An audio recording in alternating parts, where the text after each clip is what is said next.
Amyloidosis is a rare disease, but we know that part of the reason it's very rare is that it's underdiagnosed, and I think part of that has to do with the fact that sometimes physicians don't think about it because it is such a rare entity.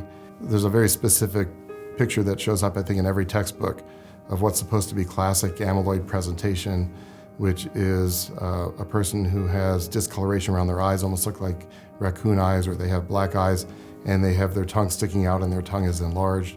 And we know that actually only a fraction of patients actually have that presentation and have those symptoms. When thinking about how to raise awareness of amyloidosis and improve general education about that, you would need to consider education at all levels. At medical school, for example, where you would want to introduce the condition and not as something so rare that you're never going to see it.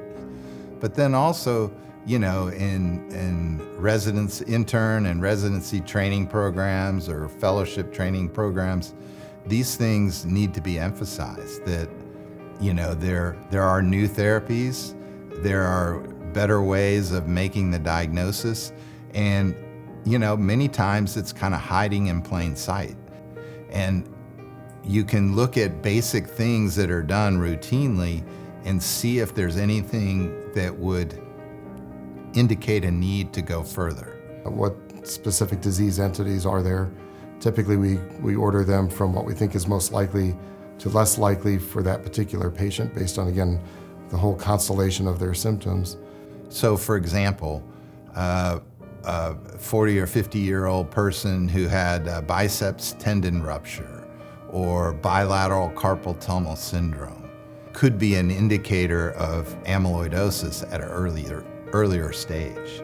Just bruising out of the blue, and then looking at basic lab tests or EKGs or other types of echo imaging, you see certain patterns, you should be suspicious. So we really need to raise the level of understanding so that when you see these different things occurring, that you would consider amyloidosis may be present.